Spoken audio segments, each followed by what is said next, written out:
in every thriving democracy, lasting reforms are not driven by institutions alone. They are powered by the people.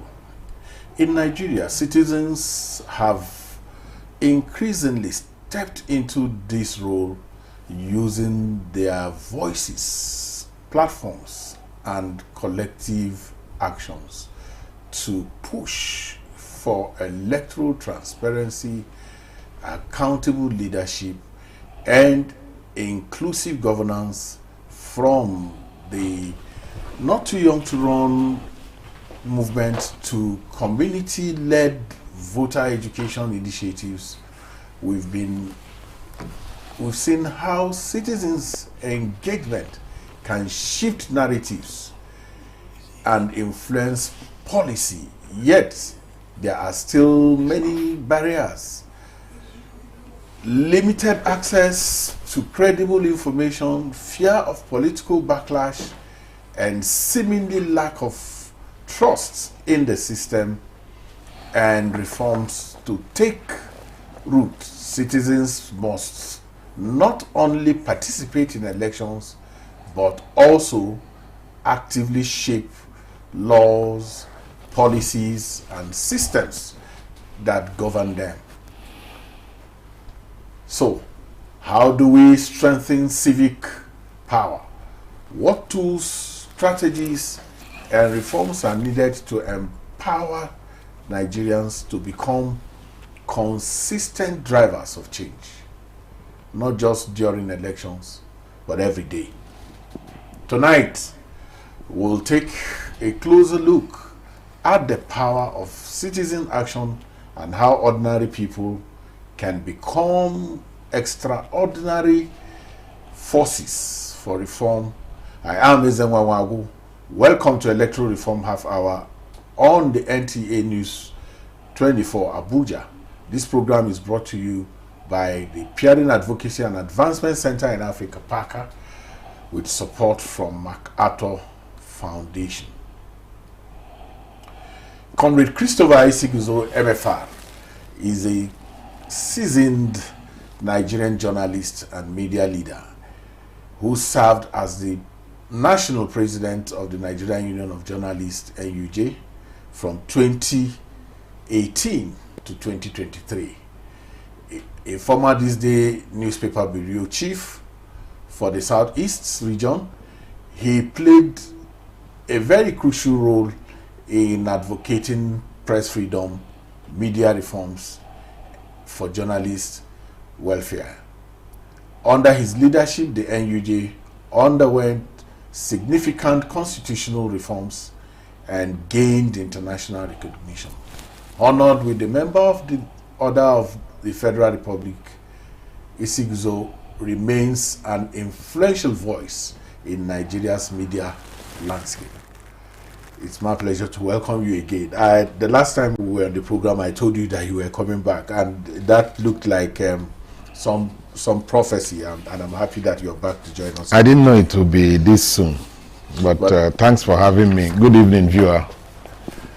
So let's get into the chase. I know you've been quite busy, and I'm happy that you were able to make out time to join us. What levers, influence do citizens currently have within Nigeria's democratic and electoral system?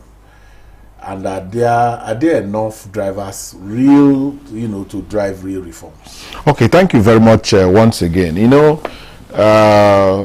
Thanks for this. When we were reading the introduction, I was like, that's huge, but it's okay. We've been there as president of NUJ. I presently lead the Congress of African Journalists. So we're going to get to even though some people mistake that to be West African Journalists Association. WAJA is for West Africa, and CAJ is for the entire Africa. So wherever that has been misconstrued, they should try as much as possible to represent facts and not imaginations. Even if I don't think it's a significant misrepresentation. West Africa should be. You may not know where I'm going. Before I go to the main issue, Some people earlier today went to the social media and they were like, they have a Waja president. This one is claiming to be Waja president, is an imposter and all that. But they missed the point. There's nothing like that, you know. And that's why I always advise, you know, we would always say that the laws we have in place, some of them are obnoxious, anti-people, not in tandem with the spirit and letters of democracy. For instance, the Cybercrime Prohibition Act 2015, amended in 2024. But journalists must be very careful. Much as we are not comfortable with that law, but it's still a law that exists until it is repealed. You know, we must conduct ourselves with high level of responsibility and not take laws into our hands. As a journalist, you don't enjoy immunity, actually. You know, you just, society, you know, respects you and expects so much from you. So when you decide to, because you have data, you have phone, you can make call, you can write on Facebook, you should equally be very much ready at every point in time to defend whatever you are doing. But that's by the way. Like you asked, what do we really have? The citizens, the laborers, they have, you know. To be true drivers. I have always said that democracy revolves around the people. Governance revolves around the people.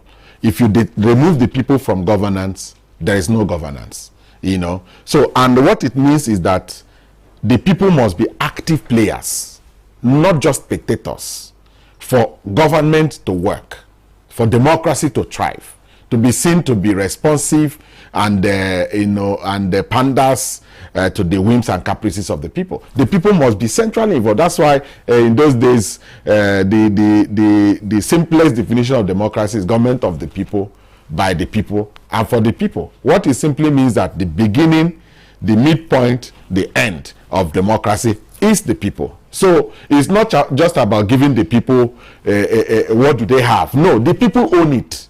They are the one that should be able to assert their authority, that this system belongs to us. If you have a system that is not working, it is completely in your hands to change the narrative. But oftentimes it seems that the people are so laid back, so lukewarm, so lackadaisical, not showing interest. It is their thing. No, it is not their thing. It is your thing. You know, it's like when you have built a house and somebody just invades your house, tries to hijack your house, take what the house you have built with your money. Are you going to leave it? No, you are going to struggle, even if they are going to overpower you eventually. But you have to show some strength that this is mine. And that's actually the powers that the people have. You have the power to decide the kind of system, the kind of government that you want. But when you decide to stay back, in our Igbo parlance, it is said that okay, the rat can never take what belongs to somebody that is very wide awake. Yeah. You are looking at what you have. The rat cannot come and take it. So the people must be wide awake and ensure that the rat does not take what belongs to them while their eyes are wide open. In fact, in our particular case, we are the ones who hire.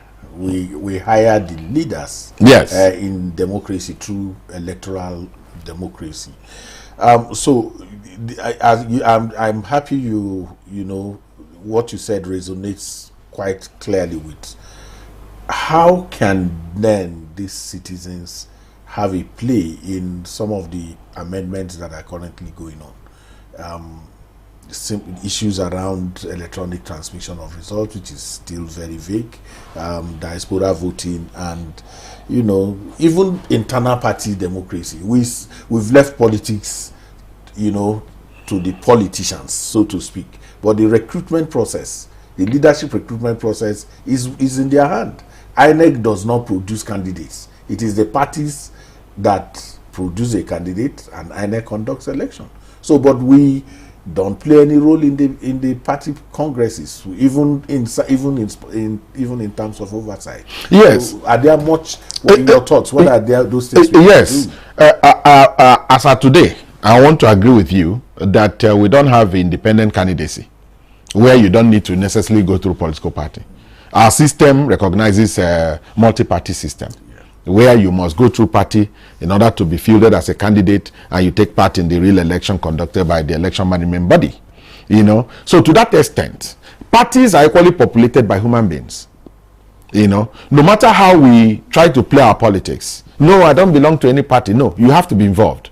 You know, we look at a system, maybe the election that has been conducted does not meet our standards, the baseline that we have set, and we say no, let us pull back. We can't continue like this. No, quitters don't win, and winners don't quit. You must be active. I said earlier on, not active spectators.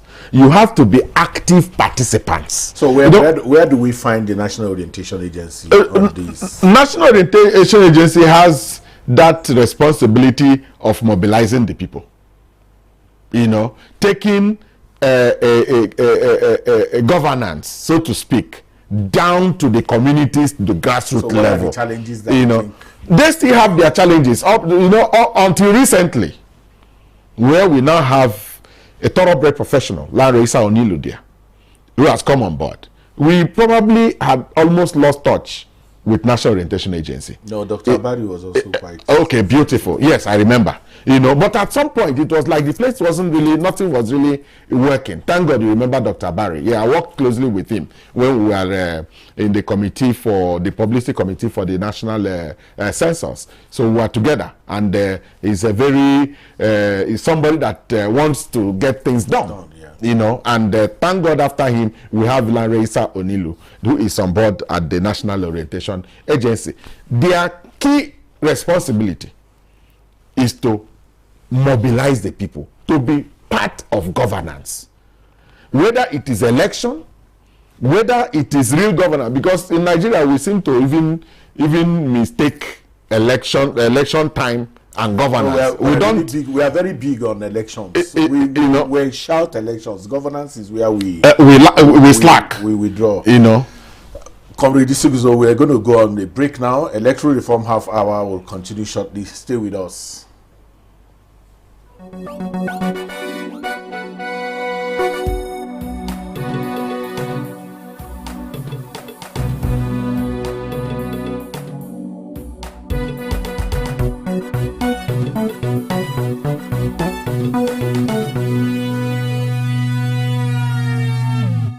Glad to have you back. We're still speaking with Comrade Chris Isiguzo, former national president of the NUJ and the Congress of African Journalists. Good to have you. You're currently the president of Congress of African Journalists. CAJ. And I know at some point you even had a touch with the world. Yes. I was the president of Belt and Road Journalists Network, and as of today, I'm also the vice president, Africa. World Journalist Federation. So I'm talking to a very big man, really. So, but let's go to. I know you know that the conversation is very strong now about whether we can have elections in one day. There are people who are banding with that. That you know this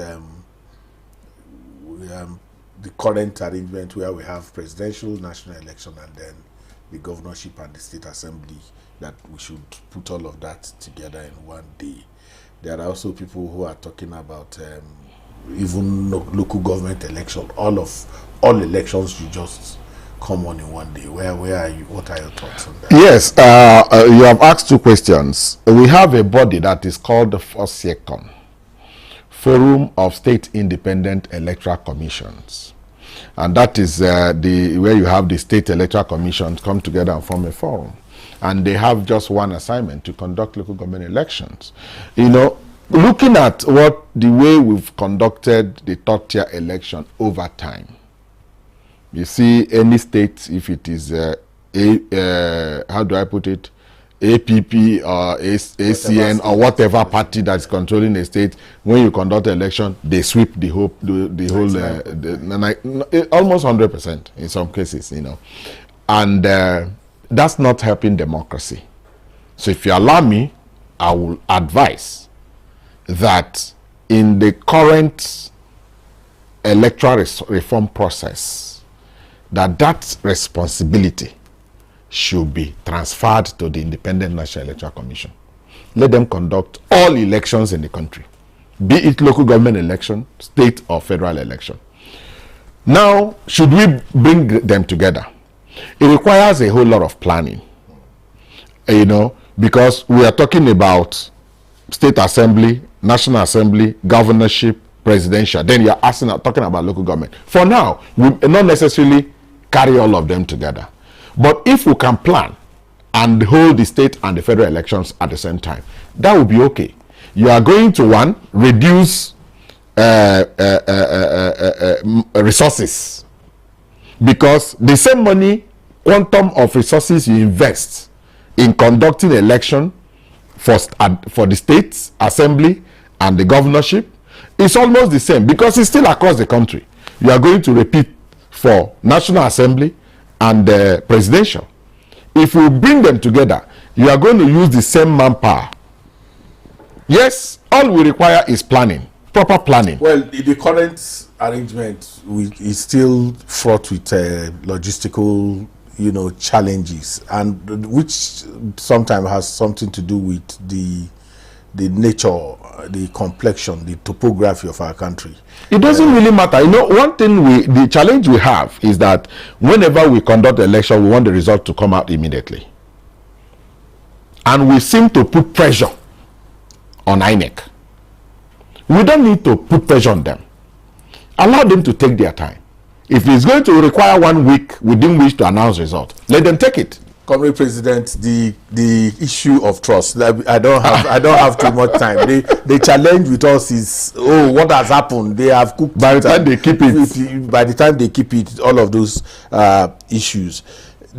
Currently, the president nominates the leadership of the commission, and then takes to the National Assembly. There are people who are saying, President, take out your hand completely in this whole thing. Where do you stand? A part of the recommendation by INEC is that the INEC should actually appoint commissioners, resident electoral commissioners. Yes. That's INEC. Yes. Now your question is, the INEC that is planning to appoint regs, who should appoint them, right? That's the big elephant in the room. That's the big elephant in the room. Yeah. There is no doubt about it. But as it stands now, we have done this over time. There is absolutely nothing wrong with it. It's just about getting the right people. It's not just the president that is appointing. He nominates, actually. Sorry, it's not just the president that is appointing. Yes, I'm right. The National Assembly is involved in the appointment of INEC chairman or national commissioners or even regs.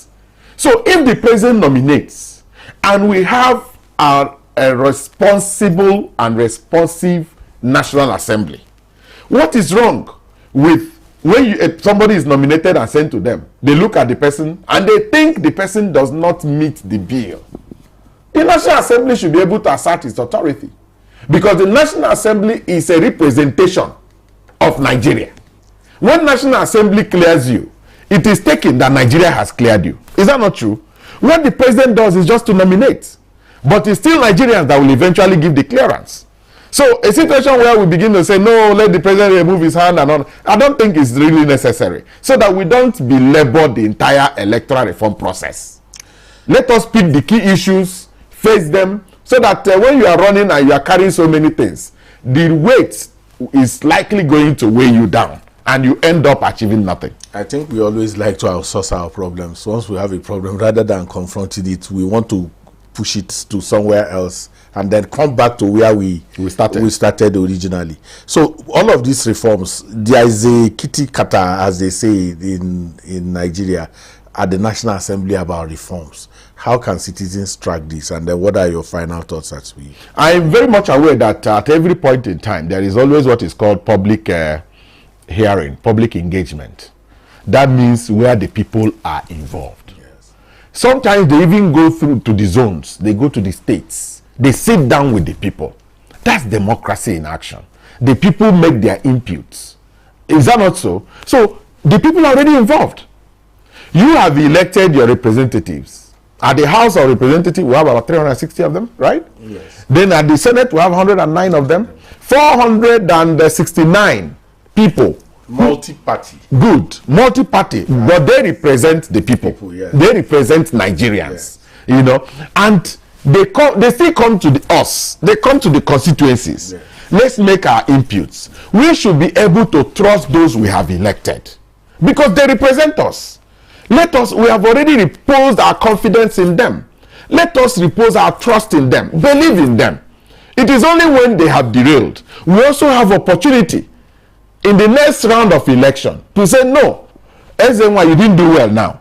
We are bringing you back. So that has been happening in the National Assembly. The attrition level is very good. Very so high. Once the person has not been able to represent us well, what do? You bring the person back. We will say that the recall process is not working. But every 4 years, we have opportunity to say no to A, yes to B, and we'll change them. That way, we continue to build our democracy. It's not cast in stone. If you look at Nigeria's democracy at 25 or at 26, and then also do a comparative analysis with American democracy at 26, I will tell you that Nigeria has done very well. Absolutely. That is the truth. It's just that what our own comparison is that we are looking at America today and want to do comparison on that basis. No. They have also gone through a process. Before the gold, you get the best of gold. It goes through a refined process, purification process. It goes through fire. We are going through fire. At the end of the day, we are going to have democracy that works. What are your final thoughts? Well, I would always say this. I'm an incurable optimist when it comes to believing that Nigeria will work. Yes, I share that with you. We may not, in our own mindsets, we may not be so excited with the present situation.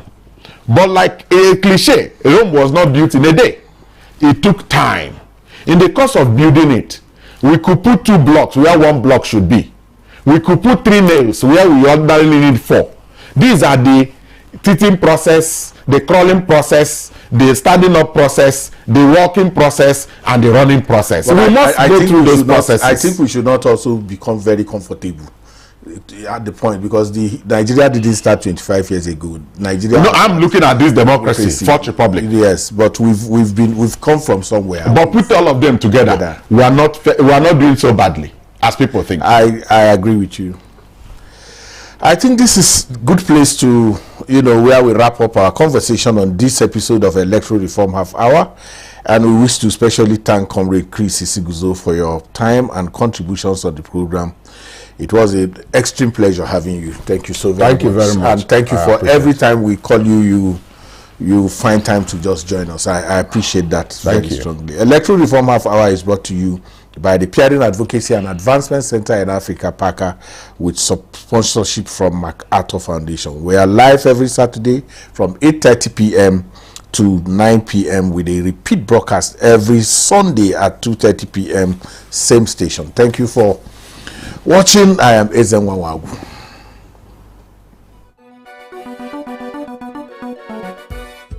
Thank you.